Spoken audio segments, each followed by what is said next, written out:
More closely validate the driveway grading in your corridor model, you can use the section editor. Move your cursor nearest to the driveway that you want to inspect, then select corridor frequency just before the driveway. In the contextual tool, select section editor. This will load the frequency into the corridor section editor, saving you a few clicks. In the section view, zoom into the driveway to more clearly see the assembly details. Once you have view set, select zoom to an offset and elevation from the view tools in the ribbon. This will lock in the view and make it easier to inspect the driveway subassembly as you advance through the section. In the station selection tools, advance to the next frequency or section in the corridor. As you move into the driveway, you will notice the curb height lowering and the driveway extending. If there's an issue, you can gain more clarity as you step through the key target frequencies. When you are finished validating the sections, make sure to close the section editor. Another tool that you can use to quickly validate your corridor model is an object viewer. This has been used a few times already in this workflow, but it's often a preferred tool for inspecting nuances in 3D models, especially when inspecting detailed grading.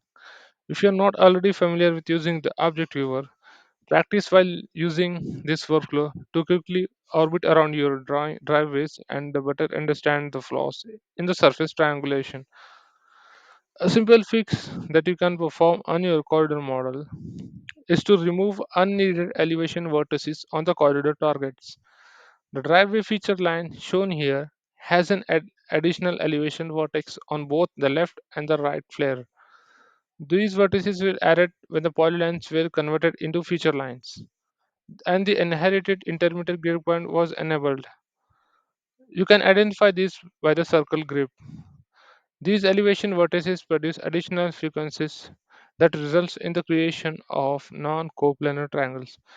To negate the unwanted triangle, you can simply remove the elevation points on the driveway flares. Using the feature line contextual tool from the ribbon, select delete elevation point. Click any circle on the feature line to remove the unwanted and unnecessary elevation point. Repeat this for the unneeded vertices on both the left and right sides. When you have all the elevation vertices removed, rebuild your corridor model. Rebuilding the corridor model will remove the frequencies, which also removes the unwanted triangles. To view the result of your edit, view your corridor model in 3D. Use the object viewer to examine the driveways that you edited.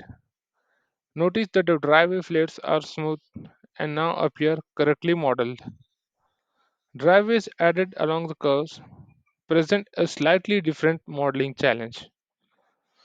To better visualize and understand the nuances that occur in the surface triangulation, you can turn on the surface triangles. Edit the surface side directly to turn on triangles. With the triangles turned on, you can see that the triangle sides do not follow the rhyme break lines. This is due to how corridor is being created.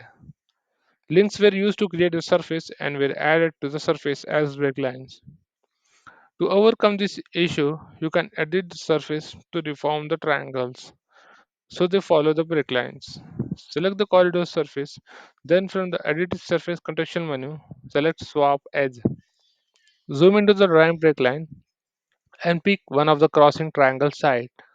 This will change the triangulation for the immediate triangle you selected and likely follow the rhyme break lines.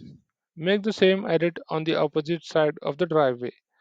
The goal once again is to reform the triangulation within the driveway to follow the break line. If you don't get the results you hoped for, you can perform an immediate undo. If you decide later that you want to edit surface edit, you can do so in the surface properties.